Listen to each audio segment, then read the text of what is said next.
Coba kita korek-korek sedikit kisah Natal. Jemaat. Tidak ada lagi jemaat. Jemaat. Berita Natal, lihat rajamu datang. Kabar baik atau kabar buruk? Saudara yakin? Betul-betul yakin? Amin. Oke, kita uji. Karena saudara yakin ini kabar baik toh, kita uji. Maria sudah menikah dengan Yusuf atau belum? Sudah kok belum? Belum.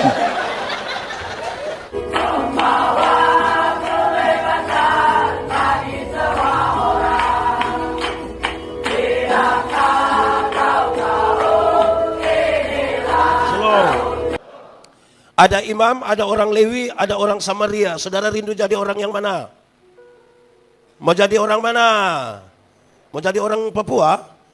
Ada imam, orang Lewi, ada orang Samaria. Mau jadi orang mana? Yakin bisa jadi orang Samaria?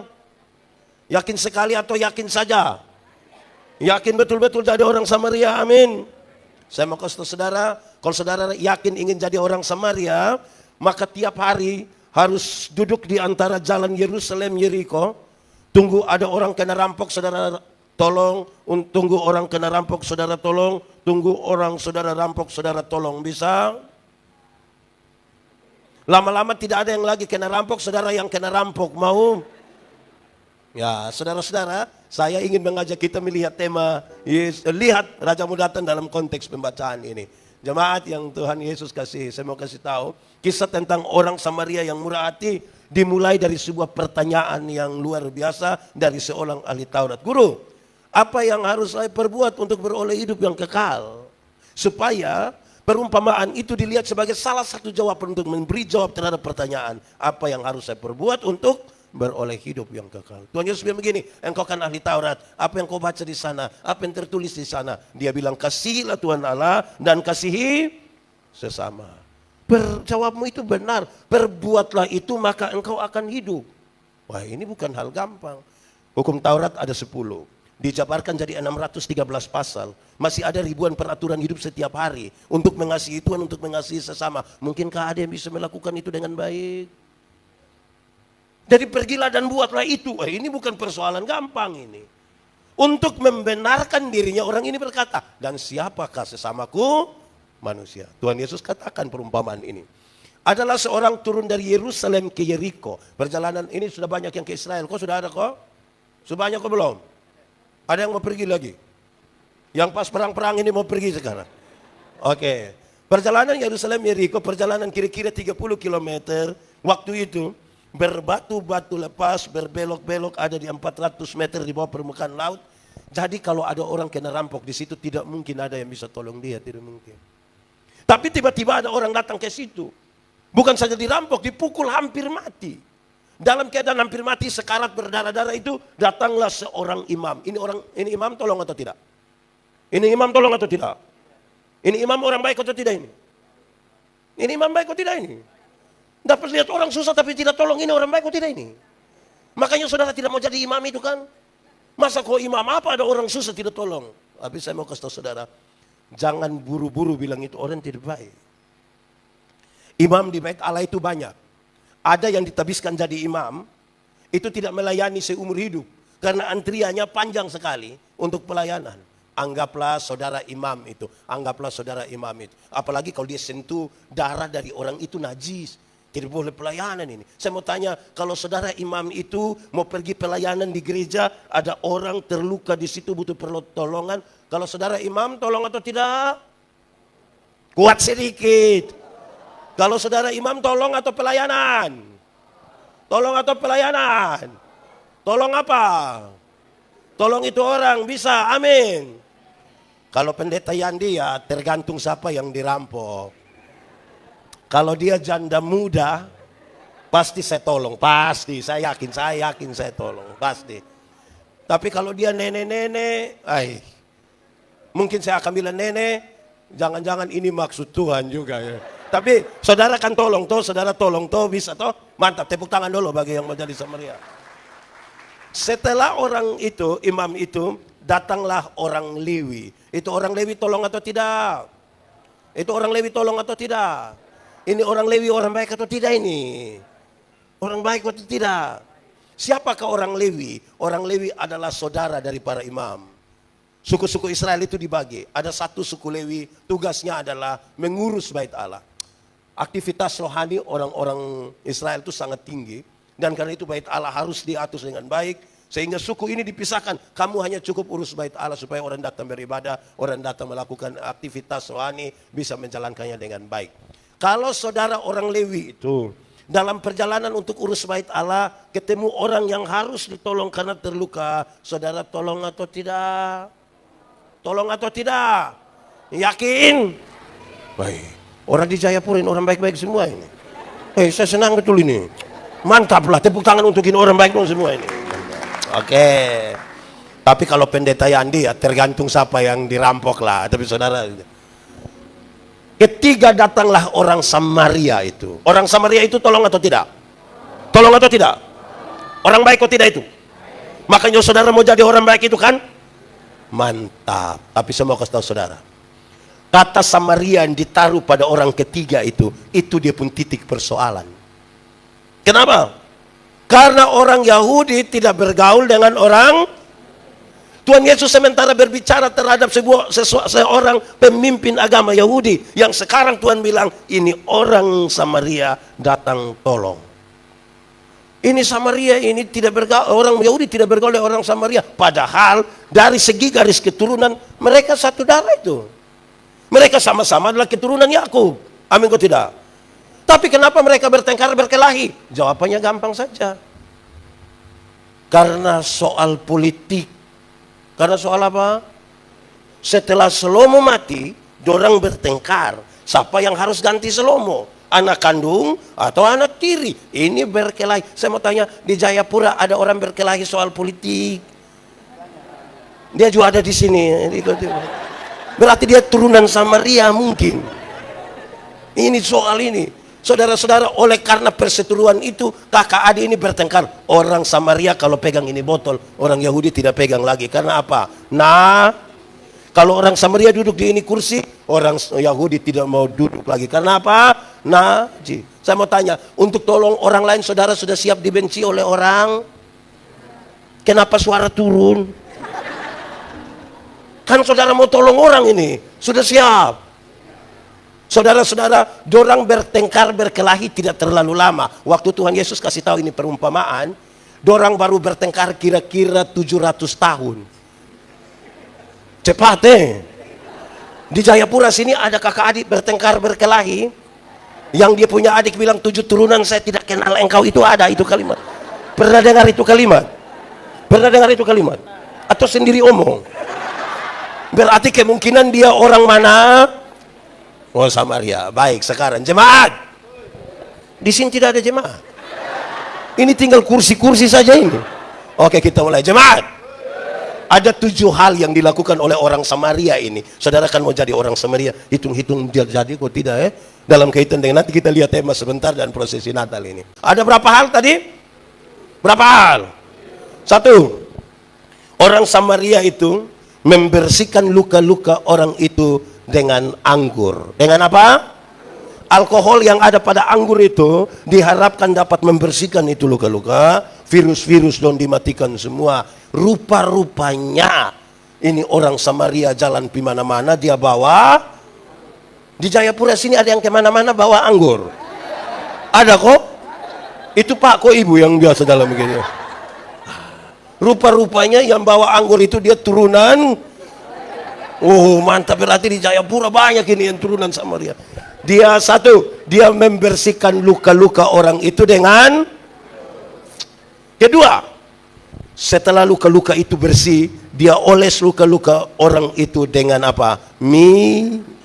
Kemungkinan besar itu minyak zaitun. Salah satu fungsi terbaik dari minyak zaitun adalah menyembuhkan luka. Untuk 2 pekerjaan ini, bersihkan dengan alkohol dan taruh minyak. Bisa? Yang tadi mau jadi Samaria bisa. Mantap. Untuk 2 pekerjaan ini kan butuh sedikit hati-hati toh. Pasti bilang tahan sedikit om, tahan sedikit. Kan begitu. Tidak mungkin dia bilang, makanya engkau jangan jalan. Tidak mungkin dia bilang begitu. Mantap toh? Pertama tadi apa? Pertama apa? Yang kedua apa? Oke, yang ketiga, dia balut luka-luka orang itu dengan kain. Bisa? Mantap. Oke, sudah 3. 1 tadi apa? 2 apa? Yang ketiga apa? Oke, sekarang mulai yang keempat. Dia muat orang itu di atas keledai tunggangannya. Dia muat orang itu di atas. Saya mau tanya, jemaat. Dulu sudah ada Otto. Dulu sudah ada kok belum? Innova sudah ada? Avanza? Grab? Jadi orang jalan di mana-mana naik apa? Naik apa? Keledai atau unta. Berarti keledai itu adalah alat transportasi waktu itu. Betul? Pendeta Yandi renungkan ini berulang-ulang sambil bertanya. Ini pendeta Yandi kalau dia bawa mobil di Kupang, ketemu orang mau ditolong, pasti pendeta Yandi tolong. Kalau dia celaka, pasti tolong. Tapi itu pertolongan itu menjadi masalah ketika orang yang ikut tolong itu lihat saya agak lama, terus dia begini, Bapak Pendeta, bisa bawa pergi rumah sakit pakai Bapak Pu Oto? Wah, itu saya pikiran itu saya rasa berat. Saya mau tanya kita dulu, jemaat. Kalau saudara ada Oto ketemu orang yang terluka di pinggir jalan, minta tolong bawa pergi rumah sakit, saudara mau? Yang tadi mau Samaria dong itu. Kalau ada Oto ketemu orang terluka di pinggir jalan, mau bawa pergi rumah sakit, saudara mau? Mau? Saya kasih tahu saudara, yang paling banyak bilang mau itu karena dia belum ada Oto. Wah. Kalau dia sudah ada Oto berat, Bapak berat. Apalagi sudah cuci bersih-bersih, dia punya keset disikat, istri naik juga lepas sendal. Apalagi orang yang kita tidak kenal ada lu. Bisa muat, bisa. Sudah ada Oto di rumah. Wih, berat juga Ya, tapi saudara mau tetap jadi orang Samaria, amin kok. Mantap. Itu sudah berapa? 1 apa? 2, 3, 4. Yang kelima, Alkitab bilang, dia bawa orang itu ke rumah penginapan. Dia bawa orang itu ke, tadi dia ada terluka di situ, bawa dia Pisus Bel situ bisa, atau ke Horizon bisa. Yang tadi mau jadi Samaria dong bisa. Saya lihat saudara mulai ragu-ragu dengan keputusan untuk jadi Samaria. Bisa kok? Woi bisa, woi mantap. Bawa dia ke rumah penginapan, mantap. Coba sebut 1 tadi apa? 2, 3, 4, 5. Rumah penginapan. 6. Alkitab mencatat, bukan saja bawa ke rumah penginapan, dia merawat orang itu. Bukan saja taruh, tapi apa? Merawat. Sama-sama. Jemaat, bisa?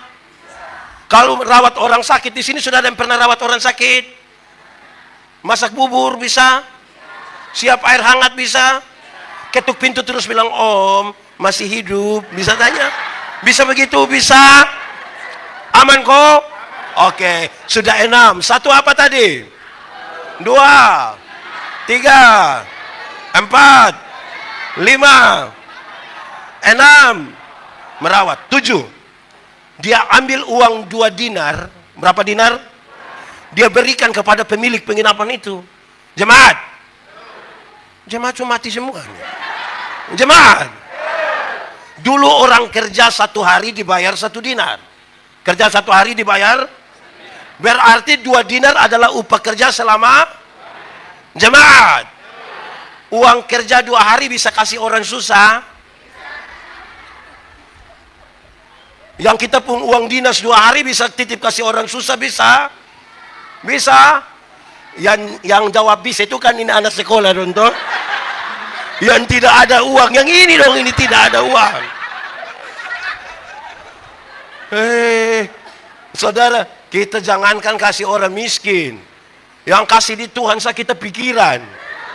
Ada orang yang tangguh persembahan datang, dia hanya begini. Baik, sudah 7. Saya mau kasih tahu saudara. Satu tadi apa tadi? 2, 3, 4, 5, 6, 7. Oke, saya mau kasih tahu saudara. Siapakah orang Samaria itu? Saudara biar mau kemanapun, saudara tidak akan pernah jadi orang Samaria. Biar saudara rindu seperti apapun, tidak akan jadi. Orang Samaria itu bukan pendeta Yandi, bukan pendeta Indra, bukan siapapun. Orang Samaria itu ialah Tuhan Yesus Kristus. Orang Samaria itu siapa? Orang Samaria itu siapa? Saudara, Yesus Kristus itu datang dari Yerusalem ke Yeriko. Bicara Yerusalem, Yeriko dalam konteks Palestina, mereka tahu Yerusalem adalah kota kudus. Yerusalem, makanya kita menyanyi, oh Yerusalem, kota mulia, apa hati ku rindu ke sana. Sekali lagi, oh Yerusalem, kota hati ku rindu ke sana. Tak lama lagi Tuhan datang. Tak lama lagi Tuhanku datanglah, bawa saya masuk sana. Tak lama lagi Tuhanku datanglah, bawa saya masuk sana. Dia dari Yerusalem kota kudus ke Yeriko kota terkutuk. Yeriko kota, ini adalah sebuah metafora, sebuah gambaran Tuhan Yesus datang dari surga yang kekal ke dalam dunia yang penuh rawa payah. Perjalanannya itu perjalanan susah sengsara, via dolo. Coba kita korek-korek sedikit kisah Natal. Jemaat, tidak ada lagi jemaat. Jemaat, berita Natal, lihat rajamu datang. Kabar baik atau kabar buruk? Saudara yakin? Betul-betul yakin? Amin. Oke, kita uji. Karena saudara sudah yakin ini kabar baik toh, kita uji. Maria sudah menikah dengan Yusuf atau belum? Sudah kok belum? Belum. Maria sudah menikah atau belum? Oke. Pertanyaannya, coba cari satu anak nona yang belum menikah terus kasih tahu dia, Nona, nanti engkau akan hamil sebelum nikah. Itu kabar mantap kok. Mantap kok. Dia baru bertunangan dengan Yusuf. Tradisi pertunangan Yahudi adalah yang laki-laki sudah datang dengan keluarga, ketemu keluarga perempuan. Mereka sudah sah suami istri, belum boleh tinggal sama-sama. Yang laki-laki pulang ke rumahnya, ke kampungnya, siap semua. Kurang lebih 1 tahun kemudian baru yang laki-laki ini datang. Biasanya pada waktu malam, tapi tidak dikasih tahu dia pun jam berapa. Sepanjang masa penantian itu, perempuan ini tidak boleh melakukan kesalahan sekecil pun. Justru pada waktu itulah Maria hamil. Aman? Aman? Hendaklah engkau jaga-jaga. Tepuk tangan. Sedia lampu dengan, karena dengan sekejap kedengaranlah gegap mempelai laki-laki. Ulang sekali lagi, hendaklah engkau jaga-jagalah. Sedia lampu dengan minyaknya, karena dengan sekejap kedengaranlah gegap mempelai laki-laki. Saya lanjut. Kalau Yusuf tidak akui, maka Maria disebut bersinah. Amin. Kalau dia bersinah, hukum Yahudi tentang persinahan adalah dia harus dilempar dengan batu sampai aman. Aman kok. Kok tadi bilang ini kabar mantap ini. Saya lanjut sedikit. Yusuf sudah terima kan. Sekarang mereka harus pergi karena ada sensus penduduk. Mereka harus pergi ke kampung mereka masing-masing untuk mendaftarkan diri. Keluarlah Yusuf dan Maria, keluar dari Nazaret ke Bethlehem. Kira-kira 100 km perjalanan. Berapa ratus kilometer? Itu sama kayak dari Jayapura ke mana? Oke, saya mau tanya ibu-ibu. Di sini tidak ada ibu-ibu. Ini anak SD dong ini, ibu. Ibu-ibu. Kalau hamil besar baru jalan dari sini ke Genyem, itu kabar baik, ibu. Aman kok, itu kabar mantap kok. Kok tadi kan saudara bilang ini kabar mantap ini.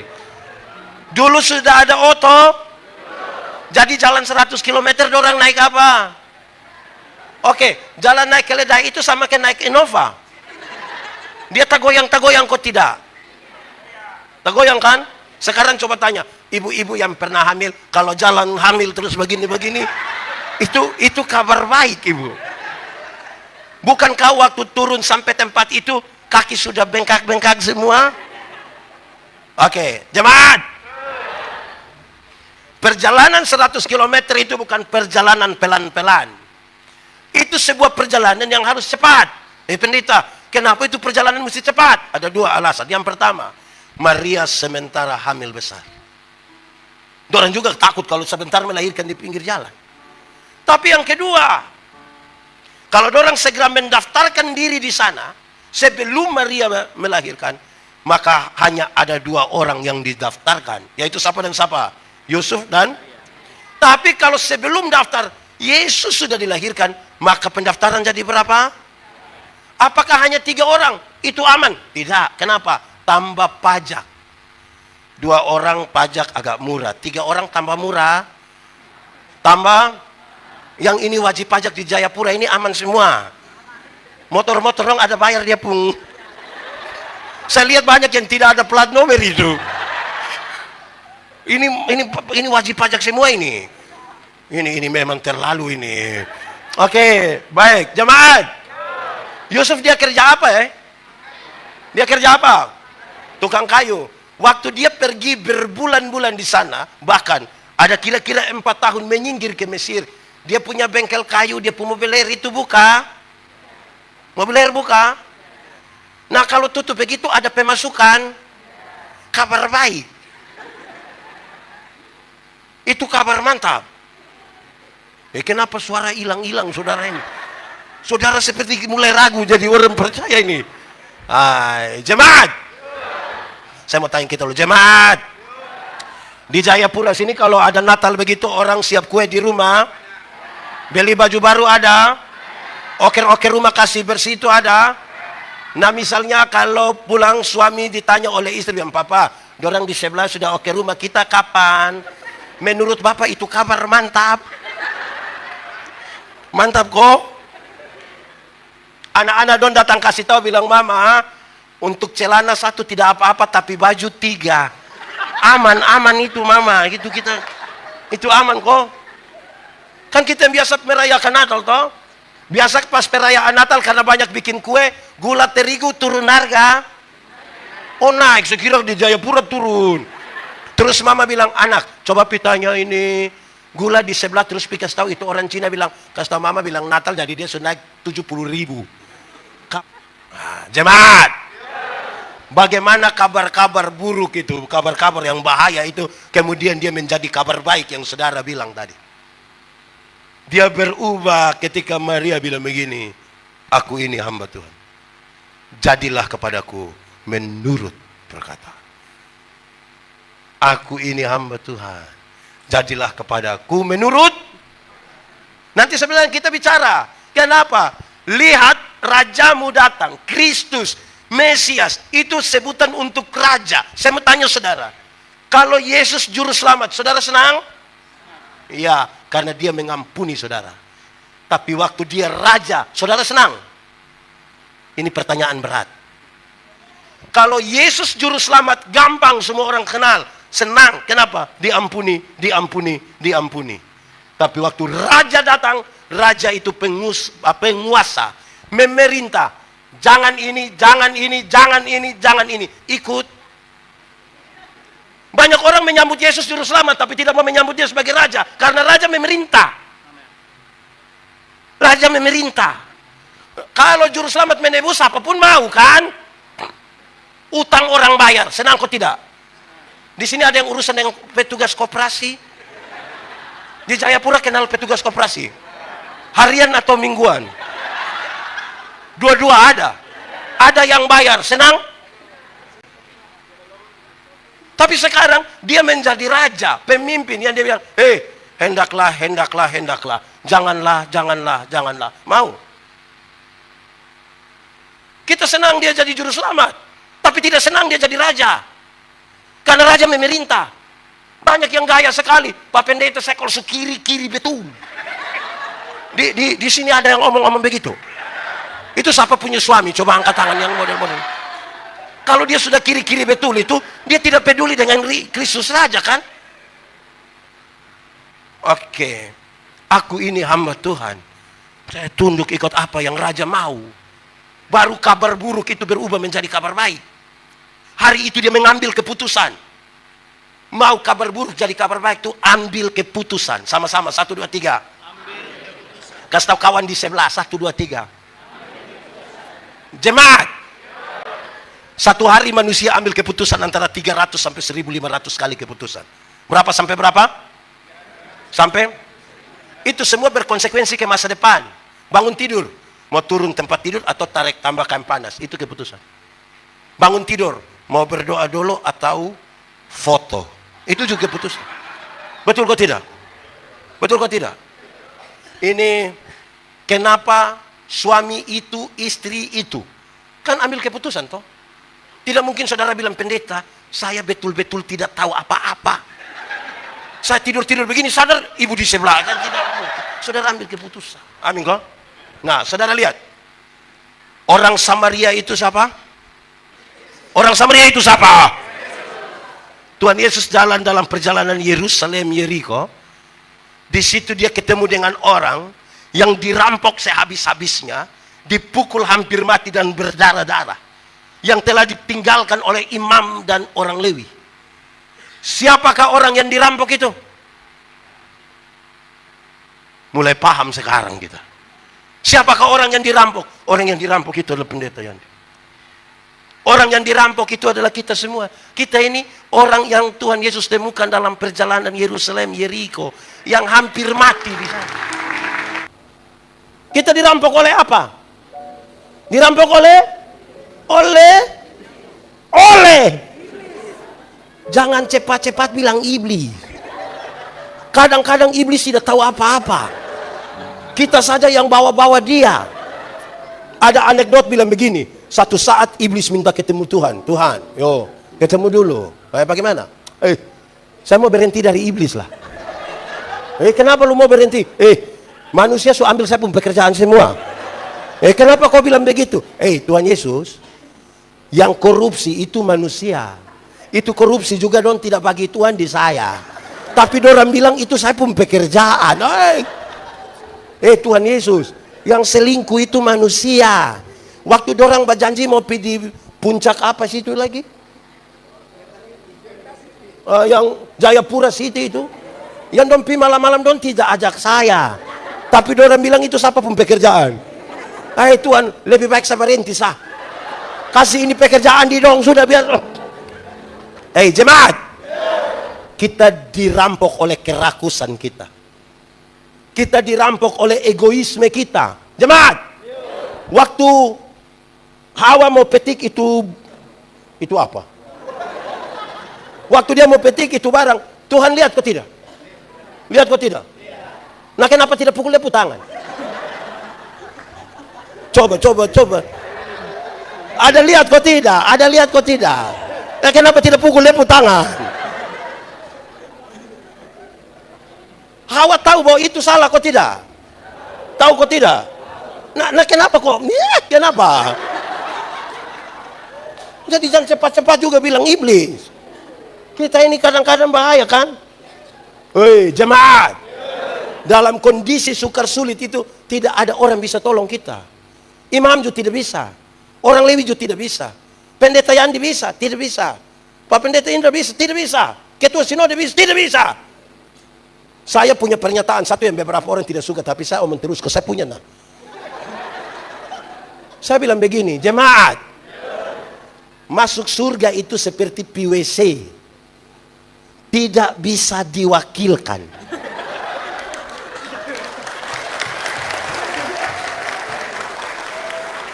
Tahu WC? Siapa yang dia mau WC terus kita tanya, kakak, di mana WC? Titip. Tidak, masing-masing pergi sendiri. Masing-masing pergi sendiri.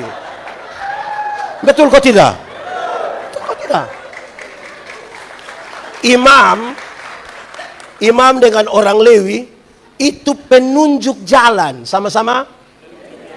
Orang tanya, Bapak, WC di mana? Itu. Terus terima kasih Bapak. Pas dia mau jalan ya, awas anjing oh. Awas oh. Kan dia pun tugas begitu. Hei, awas jangan. Siapa yang pergi? Sendiri tuh. Kita dirampok hampir mati situ. Tuhan Yesus tolong kita di situ. Oleh bilur-bilurnya kita menjadi sembuh. Raja mana yang sudah di tahta yang paling tinggi turun sampai melakukan berapa hal tadi?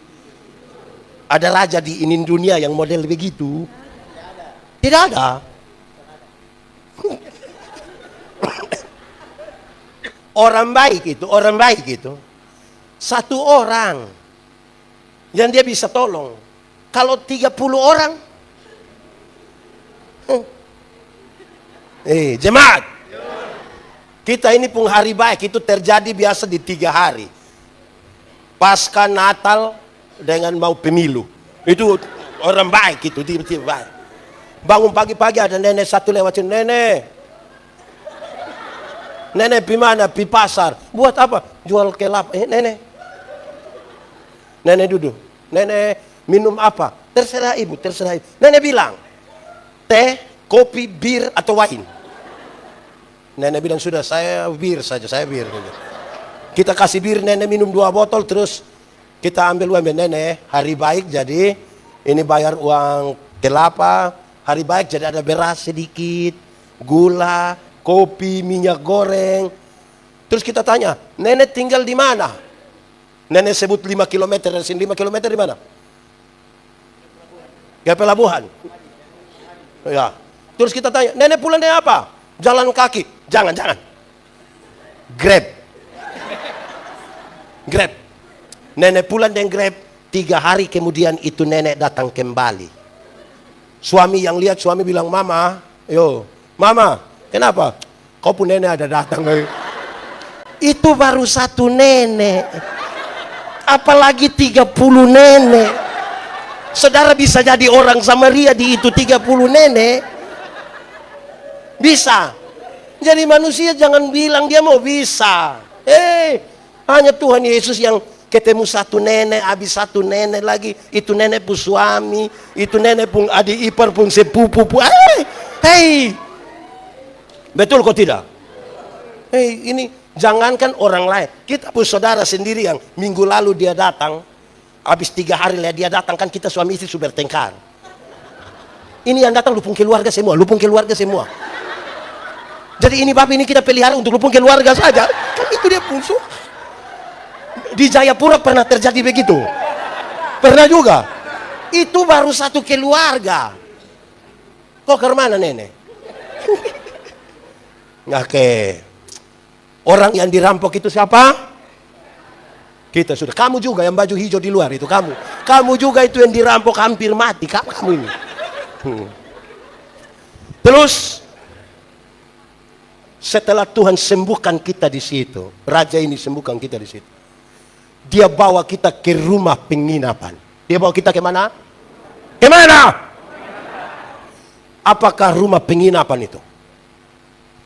Rumah penginapan itu ialah gereja Tuhan. Rumah penginapan itu ialah. Jadi orang-orang yang Tuhan sudah selamatkan, dia titip di mana? titip di gereja. Tapi banyak orang bangun lari dari rumah penginapan. Betul kok tidak? Wih, ada jemaat ini yang dia gereja 1 tahun itu 2 kali. Natal 1 kali, Paskah 1 kali. Makanya dia punya nama jemaat Napas. Natal dan karena Natal 1 kali, Paskah 1 kali, dia punya singkatan tambah panjang. Napas 1-1. Kalau napas 1-1 itu tiba-tiba ingat sembayang Bapak. Di Jayapura juga ada yang begitu. Itu yang fam apa dorang mama yang iya. Hey, ada suami-suami ini yang pemalas gereja. Banyak kok. Banyak. Itu siapa pun suami yang waktu masih pacaran dia jemput terus ini anak nona kok mau datang di gereja. Sudah nikah dia tidak datang lagi. Jadi pendeta tanya Bapak, kenapa waktu pacaran ada rajin kok antar itu nona? So nikah begini tidak? Dia bilang pendeta, waktu pendeta kasih nikah saya dengan ibu, itu kami 2 telah menjadi 1. Jadi ibu kalau sudah pisah sama dengan saya sudah, aduh. Tapi ini ibu-ibu dong, ini juga sama saja. Ini ibu-ibu dong ini. Ini ibu-ibu dorang ini style cantik-cantik pakai baju merah, baju hijau, baju begini. Datang di gereja jalan sendiri. Pendeta tanya bilang, ibu, kenapa sendiri? Mana suami? Terus dia bilang, Bapak tahu sendiri. Tahu. Sudah tahu suami begini, kenapa kawin dengan dia? Kenapa? Di sini ada yang dia pun suami, ada. So ini tanda apa? Ini yang ini tanda ini. Hei, kacau lah kita bu hidup ini.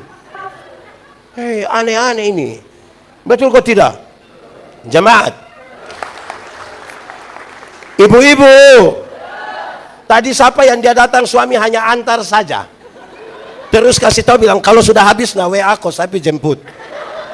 Kalau ada yang begitu pulang kasih tahu dia bilang ada salam dari Simon Petrus.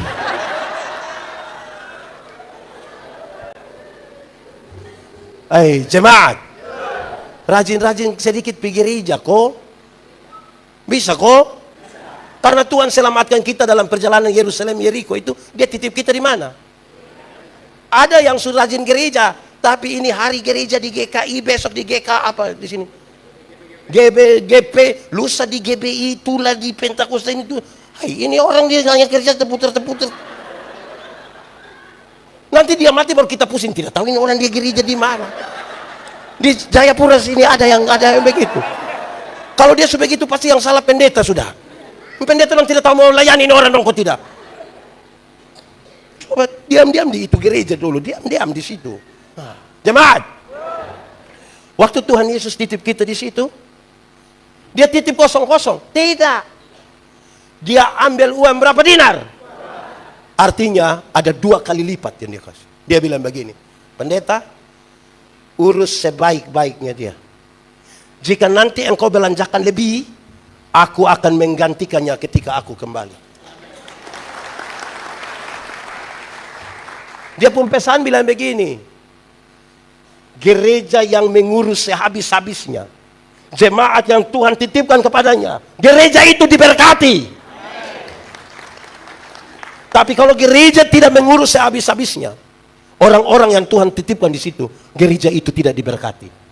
Pendeta, tidak diberkati bagaimana? Kami punya uang kas ini ratusan juta. Iya, nanti tiap hari orang bakal lagi gara-gara itu uang kas. Karena pusing di uang bukan di jiwa. Jemaat. Ada satu waktu Tuhan Yesus pergi ke Gerasa. Dia kasih tinggal satu euforia besar oleh karena baru kasih makan 5.000 orang. Dia kasih tinggal, dia pergi ke Gerasa hanya untuk ketemu dengan satu orang yang kerasukan legion. Roh jahat kira-kira 6.000. Berapa ribu? Kita pun teman gereja yang satu roh jahat dia punya otak, kita pusing. Ini 6.000. 6.000. Di gereja sini ada yang roh jahat ada 1-2 itu kita pusing. Ini 6.000. Itu orang bukan saja jahat untuk orang lain, bagi diri sendiri juga dia jahat. Pukul-pukul dia pun diri. Wih, bagi beberapa orang dong pasti bilang manusia begitu lebih baik mati. Tapi Tuhan Yesus bilang tidak. Pas Tuhan Yesus turun begini, roh jahat itu bilang, hei Yesus anak Allah, apa urusanmu dengan kami? Rupa-rupanya roh jahat juga kenal nama Yesus. Berarti kalau kita baru kenal nama Yesus, kita belum lebih hebat dari roh jahat. Kan roh jahat itu tahu. Alkitab Injil Markus mencatat, di daerah itu ada penjaga-penjaga babi, pelihara babi berapa ekor? Berapa ekor? Berapa ekor? 2.000. Roh jahat itu meminta, biarkan kami keluar ke babi-babi itu. Tuhan kasih tinggal, matilah babi-babi itu. Orang-orang itu kehilangan pekerjaan dan orang pilapur, orang di kampung datang usir Tuhan Yesus kan. Injil Markus bilang begitu. Sekarang coba kali. Kalau babi 1 ekor 2 juta. Sudah taruh 10. Babi 1 ekor 10. Kalau 2.000 ekor, 2.000 kali 10 juta, 2.000 kali 10 juta, 20 miliar. 200. Harga 1 orang gila waktu itu. Betul kok tidak? Betul kok tidak? Harga 1 orang. Saya mau tanya, ada gereja yang kasih keluar uang untuk pekabaran Injil sampai 10 miliar. Kenapa lihat saya? Orang-orang yang Tuhan selembatkan ini titip di kita, ada pusing dengan orang. Harga 1 orang gila. Pertanyaannya, siapa orang gila itu? Orang gila itu yang kemungkinan kita pun suami kok tidak, kita pun istri kok tidak, kita pun bapak mantu kok tidak. Yang tadi kita tanya bilang, suami di mana? Tahu sendiri bapak tem. Ini tanda apa coba? Ini. Itu. Peduli sedikit. Ini saya kasih masukan di beberapa panitia gereja. Bulan di mana kita mau berdiakonia, kan Natal, ini Paskah kan ada bagi-bagi sembako apa gitu, sini juga ada kan. Dorang picatat ini nenek-nenek tua dong nama semua. Terus pengumuman dari sini bilang begini, untuk para penerima diakonia, setelah ibadah ini mohon bersabar sebentar karena akan dilaksanakan pembagian sembako. Yang sehat-sehat semua pulang. Tinggal ini nenek sakit-sakit semua yang duduk di sini. Baru panitia panggil satu-satu. Nenek Manobe. Nenek Manobe maju kan dia ada sakitnya gitu. Terus dorang ambil kantong plastik merah itu kan isi beras, isi apa lagi? Supermi, isi apa lagi? Gula, isi macam-macam. Nenek-nenek, kan nenek Manobe sakit dia setengah mati begini. Terus dia bilang, nenek-nenek sebentar kita foto dulu nenek. Saya mau tanya kita dulu, kalau misalnya antar ke rumah bisa kok tidak? Bisa kok tidak? Kalau misalnya untuk kepentingan dokumentasi fotonya di rumah bisa kok tidak? Nah, kenapa panggil saya pun nenek datang di sini? Kalau saya pun nenek ada apa-apa di sini gereja tolong. Bermurah hati sedikit kau pergi di itu nenek Manobe pun rumah toh. Di sini nenek Manobe rumah di mana juga? Kita kadang-kadang terlalu raja saja merendahkan diri turun sampai bawah. Hanya majelis sombong sekali. Di sini ada majelis sombong-sombong. Fam. Itu Fam Manobe juga deh. Aduh, aneh-aneh ini.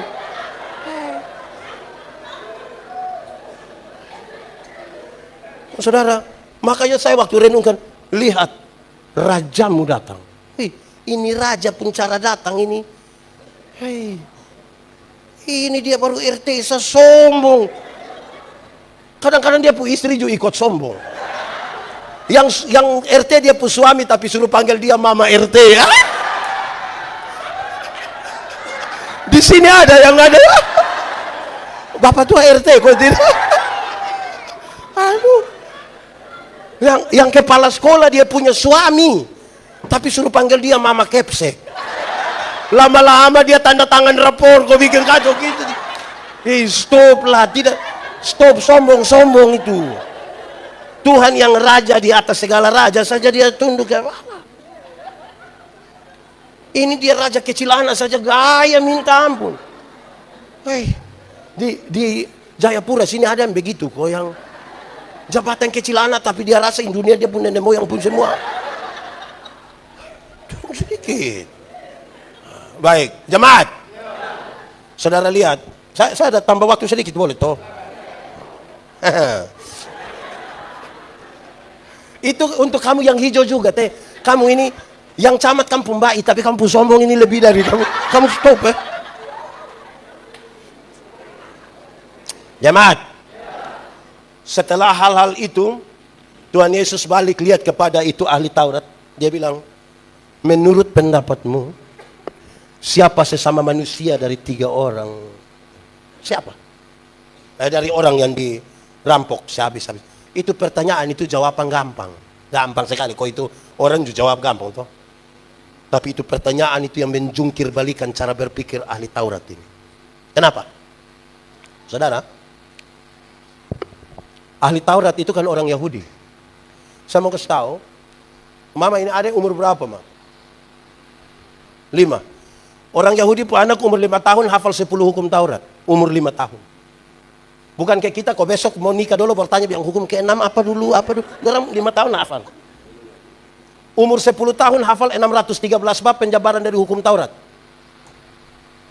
Umur 12 tahun mau 13 tahun menjadi anak Taurat, yang mereka hafal itu mereka lakukan. Itu orang biasa, apalagi para imam, apalagi pemimpin agama.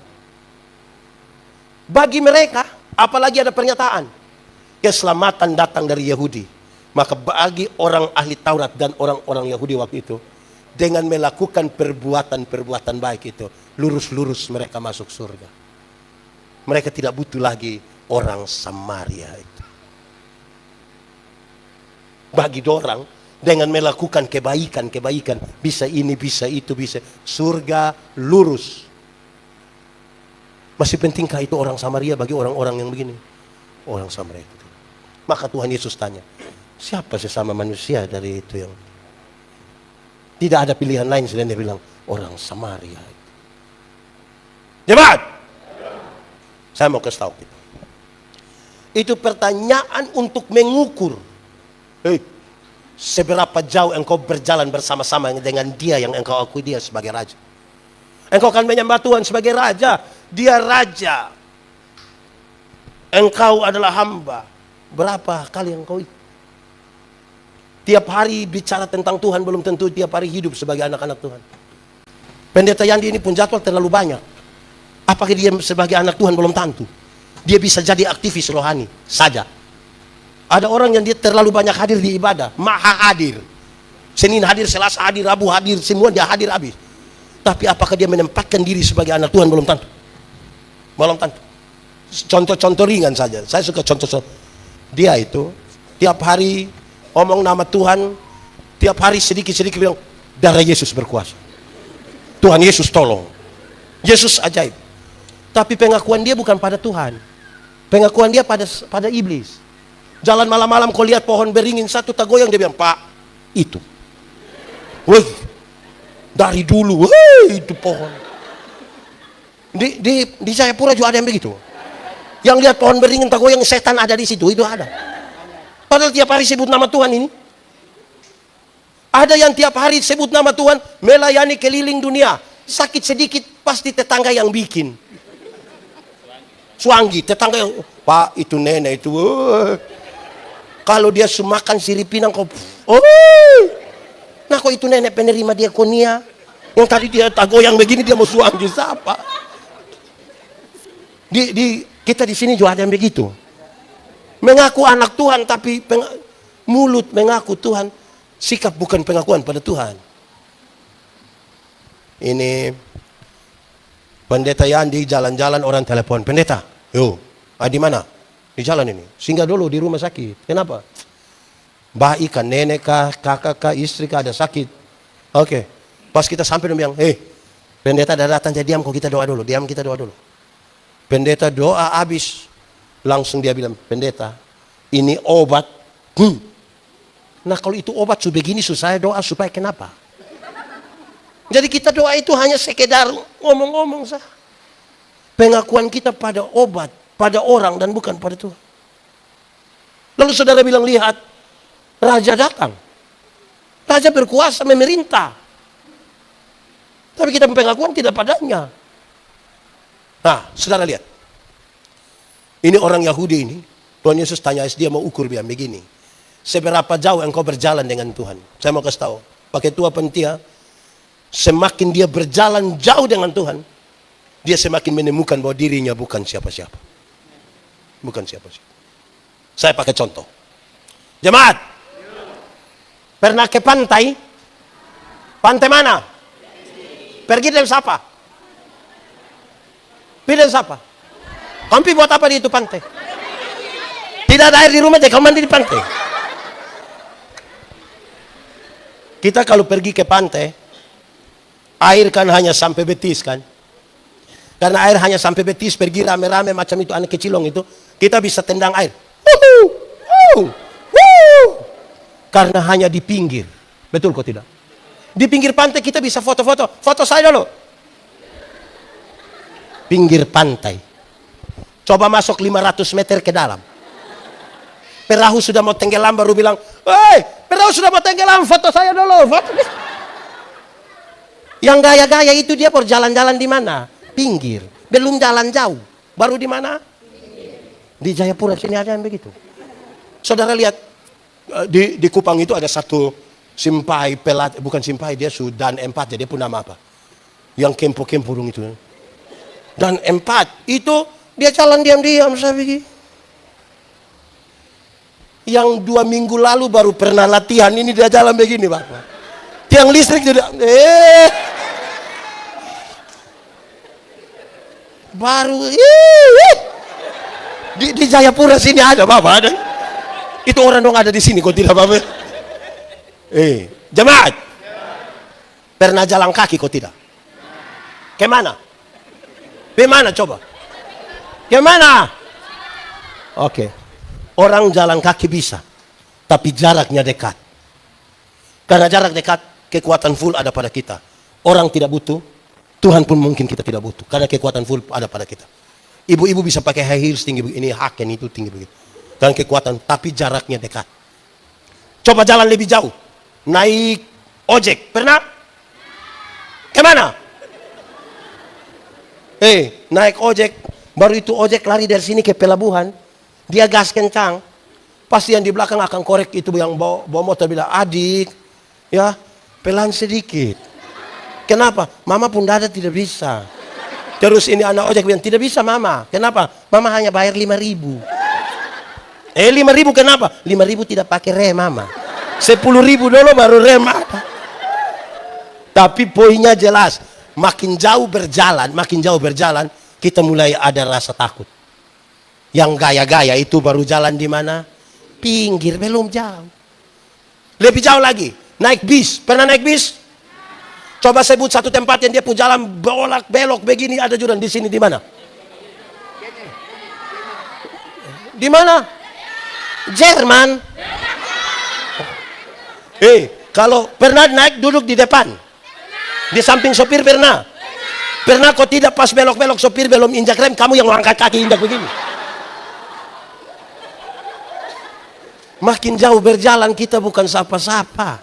Yang gaya-gaya itu baru jalan belum jalan jauh.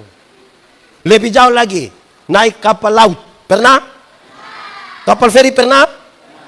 Kamu pi mana? Kamu ini pi mana? Bukan urus sekolah mah jalan-jalan. Pernah? Jemaat. Pendeta Yandi pernah melayani di satu pulau kecil di NTT, Pulau Sabu namanya. Itu pulau dari Ibu Mama Gembala pun pulau. Itu Laut Sabu itu, biar kita pintar berenang 100 km juga, tenggelam di situ jago hilang. Tidak ada jago. Musim timur itu musim yang paling berat. Kalau kita pulang naik ketemu itu musim timur, maju tidak, mondor tidak. Kalau orang tahu ada pendeta di situ dan datang dan bilang, "Bapak, ya kita ibadah." Di darat tidak ibadah Bapak, di laut ibadah Bapak. Yang gaya-gaya itu hanya bermain di mana? Jalan belum jauh. Kalau kita ibadah di Laut Sabu, yang menarik itu pada waktu persembahan. Di waktu persembahan itu kita tidak pakai ini tanggung orang ini, kita tidak pakai ini, tidak pakai. Pertama karena memang tidak ada toh. Kapal mana yang mau siapkan kita ini? Tidak ada. Yang kedua karena itu tidak ada maka kita pakai dos. Tahu dos? Besar-besar itu tahu. Kamu juga bisa masuk itu dos. Pakai itu dos.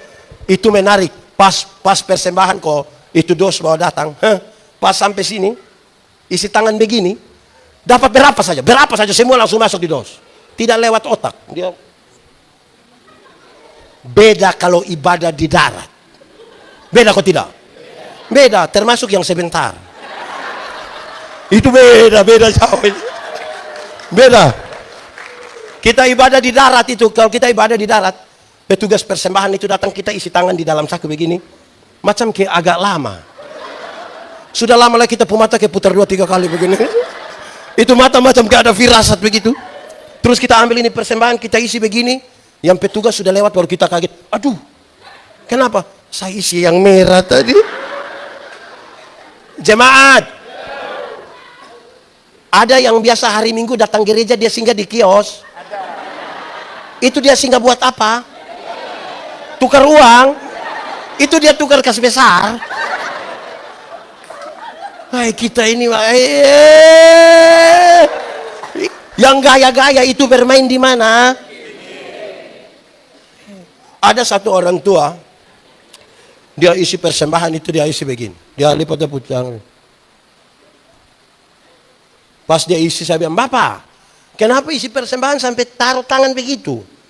Dia bilang, "Pendeta, kalau tangan kanan memberi, tangan kiri tidak boleh tahu." Saya bilang, "Betul, tapi saya tahu." Dia bilang, "Pendeta tahu apa?" 1000. Kalau 100.000 tidak mungkin begitu, tidak mungkin. Kalau 100.000 jangan sampai dia isi begini.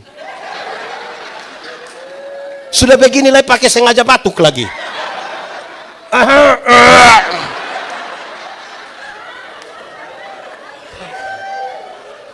Di Jayapura sini ada begitu. Ada juga ada di sini. Itu faham apa dorang yang kacau lah. Yang gaya-gaya itu bermain di mana? Lebih jauh lagi. Naik pesawat. Pernah naik pesawat? Kemana? Di sekolah naik pesawat. Siapa yang ajar kamu? Kamu hati-hati. Jemaat. Naik pesawat yang ATR dong, itu yang kecil-kecil yang terbang di sebelah sini itu dia terbangan 13.000 kaki. Yang Airbus dong, yang Boeing dong macam ke apa ya, macam ke batik Papua, batik NTT, bukan ya. Batik. Itu dia terbang 36.000 kaki. Berapa? 36.000 kaki itu berarti kira-kira 12 km di atas udara. Berapa kilo? 12 kalau pakai bahasa Indonesia bilang? Ya 12! Kamu 12 km di atas udara. 12 km di atas udara itu pesawat belum jatuh kita sudah mati. Belum, dia mati sudah. Mati sudah. Di 12 km itu kan zona aman. Orang sudah bisa lepas dia pun sabuk pengaman itu. So bisa jalan-jalan toh. Tidak rencana kencing juga sengaja di belakang ke orang tahu yang dia ada berangkat. Terus tiba-tiba lampu seatbelt itu menyala dan ada suara bilang begini. Berhubung karena kita terbang dalam situasi cuaca yang buruk. Karena itu kami minta kepada para penumpang supaya segera kembali ke tempat duduk dan seterusnya. Saya mau tanya, waktu ada pengumuman begitu ada yang berani protes? Ada kok? Silakan kembali ke tempat duduk. Mau kembali kau buat apa? Ada? Ada kok tidak? Ada kok tidak? Tidak ada. Itu jago hilang Bapak. Itu dia balik dengan itu mau kencing juga tunda. Itu dia duduk begini kok ada anak kecil satu ribut di sebelah dia hanya bilang, "Adik, doa." Doa. Jemaat. Di 12.000 kilometer itu kecepatan pesawat kira-kira 900 km per jam. Berapa kilometer per jam? Itu cepat kopelan. Cepat sekali atau 2 kali? Di ketinggian itu kecepatan itu 900 km per jam. Kalau kecepatannya 900 km per jam, itu Rossi juga kalah. Kalau Rossi saja kalah, apalagi anak ojek yang tadi. Itu lebih kalah, dia tidak akan tanya 5.000. Makanya dalam kecepatan pesawat seperti itu dia tabrak awan kan, pesawat guncang kan. Kalau dia tabrak pas guncang begitu, semua langsung Yesus. Kalau di darat kaget maki.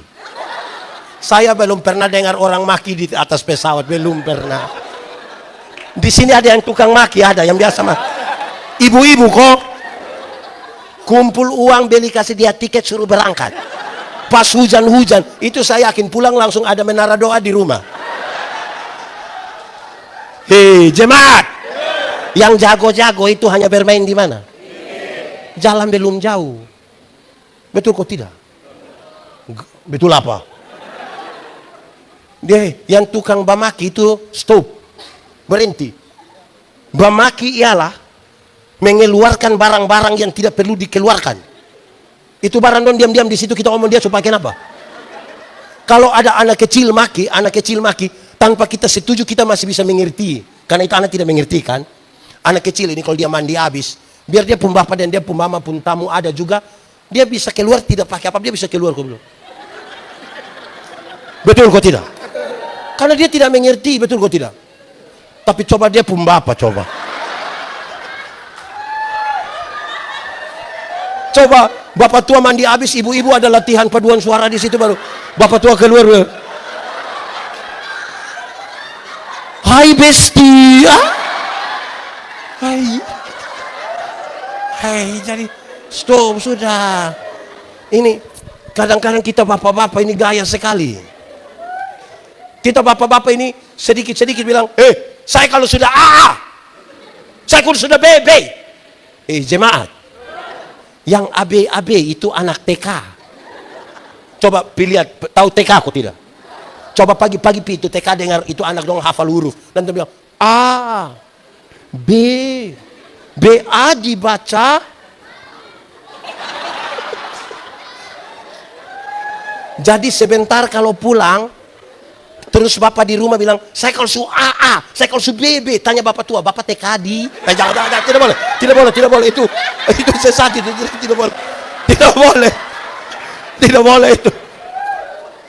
Begitu. Lihat rajamu, saudara. Kalau kita belajar kisah tema nasional itu bicara tentang kemuliaan bagi Allah di mana? Damai sejahtera di.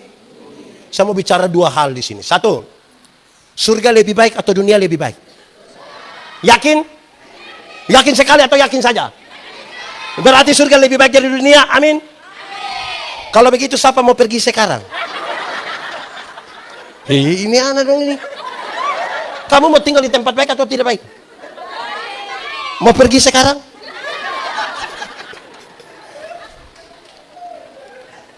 Ibu-ibu dong kadang-kadang kita tanya, ibu kenapa tidak mati sekarang? Aduh Pak Pendeta, anak dorang masih kecil.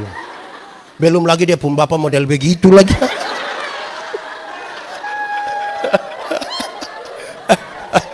Jawabannya adalah belum waktu Tuhan.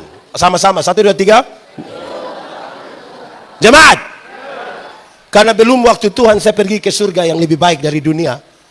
Tapi tanda-tanda kerajaan surga harus terjadi di tempat di mana saya ada. Tanda-tanda kerajaan surga harus terjadi dalam rumah saya, di tempat saya kerja, di tempat di mana saya bergereja. Tanda-tanda itu harus ada. Kerajaan itu bicara tentang pemerintahan raja. Pemerintahan raja itu penuh dengan keberpihakan, keadilan, kasih. Kalau ini hal tidak ada di rumah, di tempat kita bekerja, tanda-tanda kerajaan itu tidak ada. Jemaat, pernah bertengkar suami istri? Pernah aku tidak? Tiap hari. Jemaat, suami istri itu kalau bertengkar, jangankan Tuhan, baru pendeta yang datang saja tiba-tiba orang damai. Dorang dua ada baku pukul, baku maki di situ, tiba-tiba pendeta bilang, "Shalom." Tiba-tiba dorang dua baik, "Shalom Bapak, shalom Bapak. Mama mari dulu, Papa ada datang." Aduh, shalom. Shalom. Itu baru pendeta. Apalagi?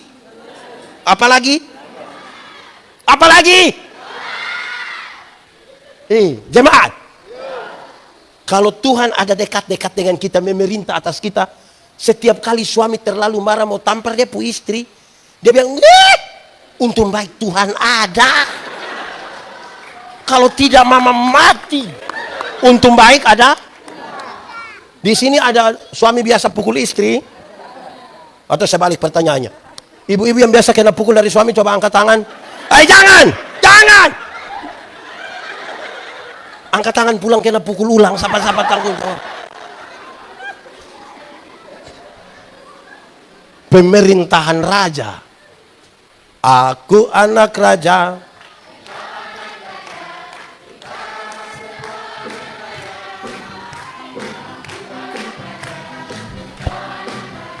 Kita tangan.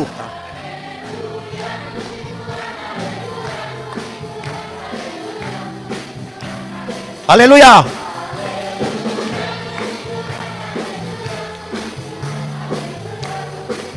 Haleluya. Kan menyanyi su bagus toh. Tapi tanda-tanda kerajaan itu ada kok tidak? Jemaat. 430 tahun bangsa Israel ada di Mesir. Waktu mereka mau pergi ke Kanaan, butuh berapa tahun? Berapa tahun? Sebenarnya tidak harus sampai 40. Tetapi kenapa Tuhan biarkan mereka berputar begitu lama? Jawabannya, untuk merubah pola berpikir mereka seperti seorang budak menjadi anak raja. Mental budak menjadi mental raja. Mental budak itu kemana Pak Pendeta? Mental budak itu, kalau dia kerja komandor jaga, dia rajin sekali. Kadang-kadang tambah makan puji. Tapi mandor pulang, dia bikin pengucapan syukur. Itu mental budak. Orang mental budak tidak visioner. Maka Tuhan bilang, hei orang-orang bermental budak, kalau hanya pikiran tentang makanan dalam kuali, dia tidak bisa urus itu susu dan madu yang ada di Kanaan untuk menjadi berkat dari bangsa-bangsa. Tidak mungkin. Rubah dulu mental. Mental budak jadi mental raja. Makanya kita menyanyi, aku anak raja.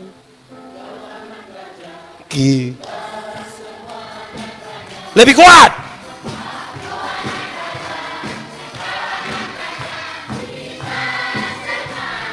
Haleluya.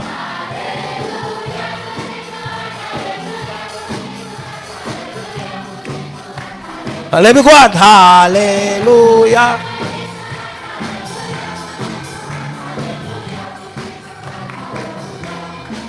Jemaat. Di mana itu? Anak raja, saya mau kasih tahu saudara, bukan saja soal mental, mendapatkan hak kesulungan dari raja, kita beroleh 3 hak. Berapa hak? 1, hak untuk masuk tanah terjanji. Sama-sama 1, 2, 3. Hak masuk surga itu dia namanya.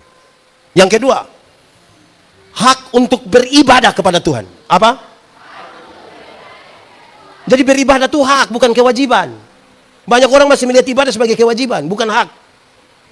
Ketiga, hak kesulungan berkaitan dengan hak untuk menjadi berkat bagi bangsa-bangsa. Hak untuk apa? Bagaimana kamu bisa jadi berkat bagi bangsa-bangsa kalau kamu bermental budak? Orang bermental budak itu tidak selesai dengan dirinya. Kita ada 4 orang beli nasi, 4 dia mau, dia dapat 2, kita 3 bagi yang 2. Mental budak. Tidak bisa adil. Dia mau dia makan semua. Di Jayapura ada yang begitu. Siapa? Jadi harus dirubah. Hak untuk menjadi berkat. Amin kok? Oke, mari kita lihat yang kedua. Tema itu berkaitan dengan kisah untuk para gembala. Siapa? Siapa? Gembala-gembala di Palestina bekerja untuk menjaga kawanan kambing domba. Mereka ada di padang. Mereka seringkali bertengkar antar kelompok-kelompok gembala karena masalah lahan. Akhirnya mereka jadi orang yang distigma oleh masyarakat sebagai orang yang tidak baik. Mereka seringkali juga disebutkan sebagai orang-orang yang tidak bisa dipercaya. Tidak bisa? Tidak bisa? Tidak bisa? Tiba-tiba berita itu datang atas mereka. Hari ini telah lahir bagimu juru selamat, yaitu Orang yang dapat berita pertama, orang yang tidak biasa dipercaya ini tiba-tiba dapat berita itu. Sekarang bagaimana mereka bisa dipercaya? Mendefinisikan diri sebagai orang yang bisa dipercaya itu anak raja. Saya mau kasih saudara, jemaat. Katakanlah ada di sini ada yang ASN kok. Ada kok. Ini ASN ini tukang terlambat. Biasa masuk kantor jam berapa? 7:30, dia pergi 11:30. Setelah dia dengar khotbah ini, dia bilang betul.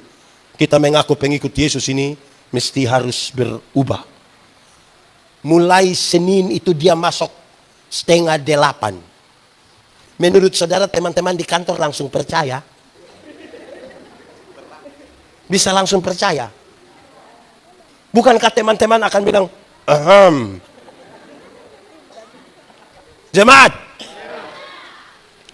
orang tolong kita kok kita bilang terima kasih, itu baik atau tidak? Baik sekali atau baik saja? Kalau begitu saya mau tanya, siapa pun bapak yang pagi-pagi mama bikin habis makan, dia pun bapak bilang, mama terima kasih. Ada? Ada. Ada? Siapa pun bapak? Ini bapak-bapak dong ini, tahu bilang terima kasih baik. Tapi mama bikin makan dan tidak terima kasih. Nanti istirahat kantor kalau makan di warung satu, subayar lagi, terima kasih lagi. Kadang-kadang janji itu mbak, bilang mbak, yuk besok baru saya datang lagi. Bapak-bapak, bapak-bapak, coba sebentar pulang dari sini, mama coba pas siap makan begitu, coba bapak bilang, mama terima kasih. Mama langsung percaya. Kalau pulang kok bapak terima kasih, mama langsung amin. Ibu-ibu langsung bisa percaya. Bapak tuh kalau tiba-tiba terima kasih, itu pasti mam tua pikiran. Pasti ibu-ibu pikir dua, pasti pertama ibu-ibu pikir begini, tidak tahu roh apa naik di sepung suami. Atau yang kedua, jangan-jangan ibu-ibu pikir bilang begini, jangan sampai ini hari terakhir. Mendefinisikan diri sebagai orang yang bisa dipercaya itu repot. Amin kok. Jadi anak raja itu anak yang bisa didefinisikan sebagai orang yang bisa dipercaya. Amin kok. Jemaat, percaya Tuhan? Yakin? Saudara percaya Tuhan? Apakah Tuhan percaya kamu? Percaya Tuhan, yes. Tuhan percaya kita. Hatiku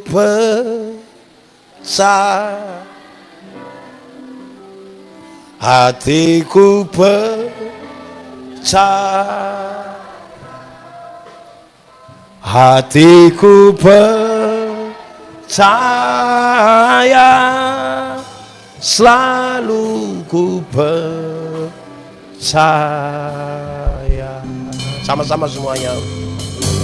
Saat ku tak melihat jalan, saat ku tak mengerti rencana, namun tetap ku pegang janjimu, pengharapan hanya pas. Sama-sama semuanya. Hatiku percaya. Lebih kuat, sungguh-sungguh katakan. Percaya. Hatiku percaya.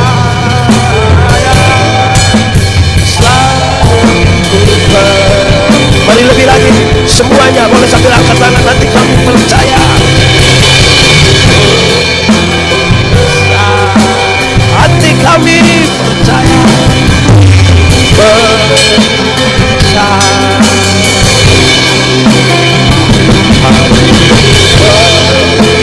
percaya,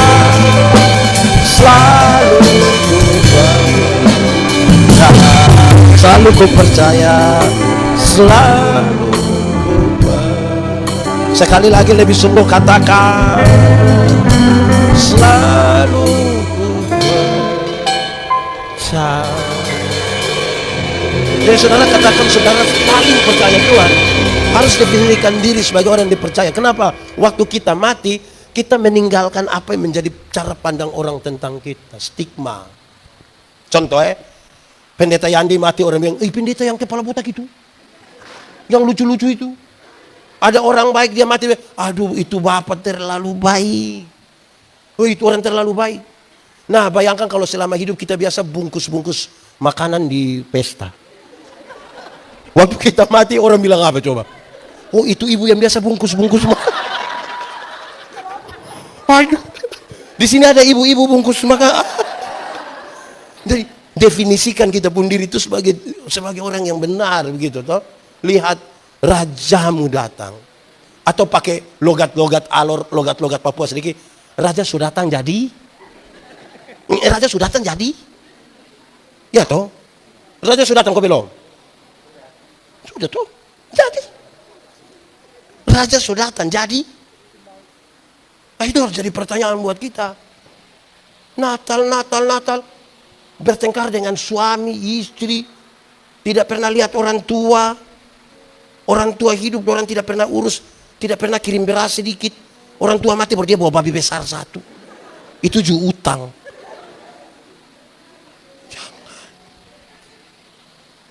Orang tua punya rumah miring-miring, orang tidak pernah bantu ke seluruh sedikit. Orang tua mati baru dia pun kuburan pakai keramik.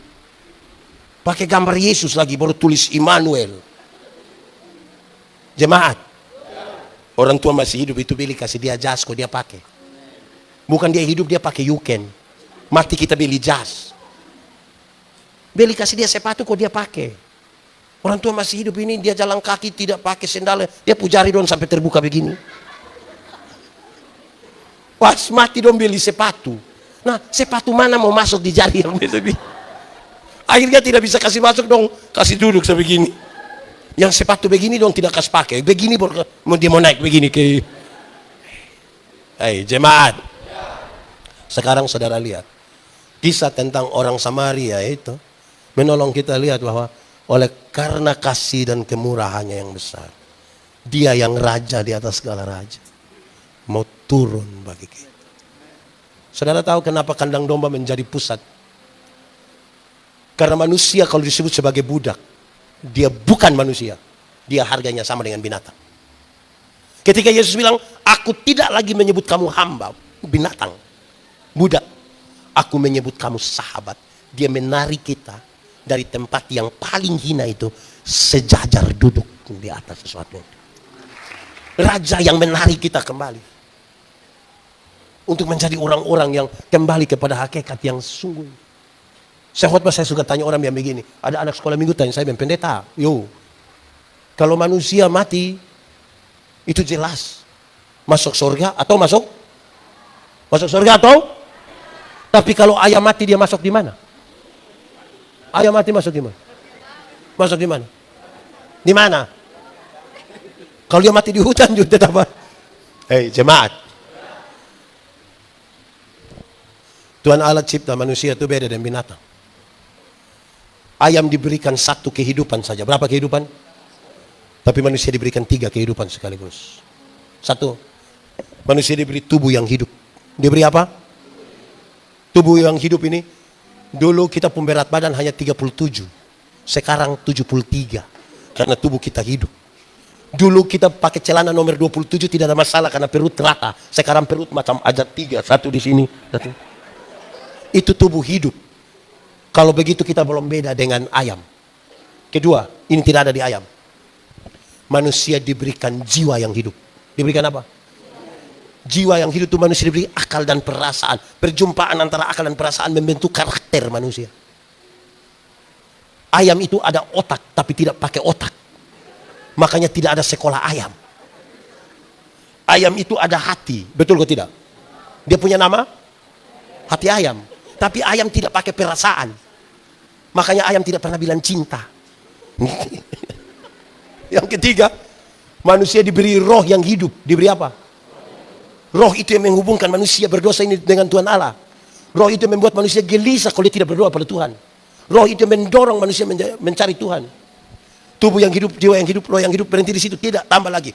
Gambar dan rupa kuberikan kepadamu. Gambar dan rupa itu artinya apa? Hakikat Tuhan Allah yang kekal dan kudus dikasih pada manusia. Tubuh hidup, jiwa hidup, roh hidup, kesempurnaan Allah diberikan kepada manusia. Manusia, dunia ini kuberikan kepadamu. Dunia mau baik tergantung Anda, dunia mau rusak pun tergantung Anda. Tambah satu kalimat. Bahkan setan-setan pun harus tunduk pada manusia. Karena otoritas itu Tuhan kasih pada kita. Sekarang saya tanya, kita takut setan atau setan takut kita? Kita takut setan atau setan takut kita? Atau kita dan setan bakas takut? Banyak orang bilang setan takut kita, padahal dia takut setan. Apa yang membuat manusia bukan setan yang takut dia, tapi dia yang takut setan? D-O-S-A. Dibaca? Dosa di Taman Eden itu pengertian ringan. Dosa ialah usaha manusia melangkah melewati batas. Dosa. Tuhan bilang, seluruh tanaman dalam taman ini boleh kau makan, yang itu tidak boleh. Waktu dia mau melangkah melewati batas itu, namanya dosa. Manusia ini suka melangkah melewati batas. Su bilang jangan, dia bilang, barang dunia kita yang atur lah. Bila perlu surga juga kita atur. Begitu. Nah, waktu manusia jatuh dalam dosa, tubuh jiwa roh sudah rusak ini, tidak bisa ditebus dengan ayam. Karena ayam hanya punya satu kehidupan. Bagaimana barang yang satu kehidupan menebus kita yang tiga kehidupan? Dicarilah seorang yang punya tubuh jiwa roh, tapi dia tidak berdosa. Adakah di antara manusia? Makanya Tuhan berkenan menjadi manusia. Punya tubuh, punya jiwa, punya roh. Berdosa kok tidak? Kan dia tidak berdosa, itu maka kejahatan dosa kita ditimpakan kepadanya. Manusia yang tadi yang berdosa dikembalikan. Karena itu jemaat, cari Tuhan jangan sekedar hanya untuk sembuh. Ada banyak orang tidak kenal Tuhan malah lebih sehat dari kita. Yang biasa minum sopi itu minum dari 3 hari lalu sampai tadi pagi, istirahat sedikit minum ulang dia tidak tahu sakit. Kita yang mengaku kenal Tuhan duduk dekat kipas angin pulang pilek. Cari Tuhan jangan hanya sekedar untuk kaya. Ada banyak orang yang tidak kenal Tuhan malah lebih kaya dari kita. Itu koruptor, itu kaya-kaya semua. Dorang punya rumah 2, 3, 4, 5 sampai tidak suka tinggal di rumah, dong tinggal di penjara sana. Tapi dong kaya-kaya. Kita yang mengaku kenal Tuhan ini sedikit-sedikit garam habis. Sedikit-sedikit pulsa habis. Mau beli sepatu gereja saya pakai tanya bilang, "Mas, bisa bayar 6 kali kah?" Karena itu Tuhan bilang begini, "Hei, carilah dahulu kerajaan Allah dan kebenarannya. Selamat dulu, baru yang lain itu di kekayaan, kehormatan di, jabatan di, umur panjang di, istri di."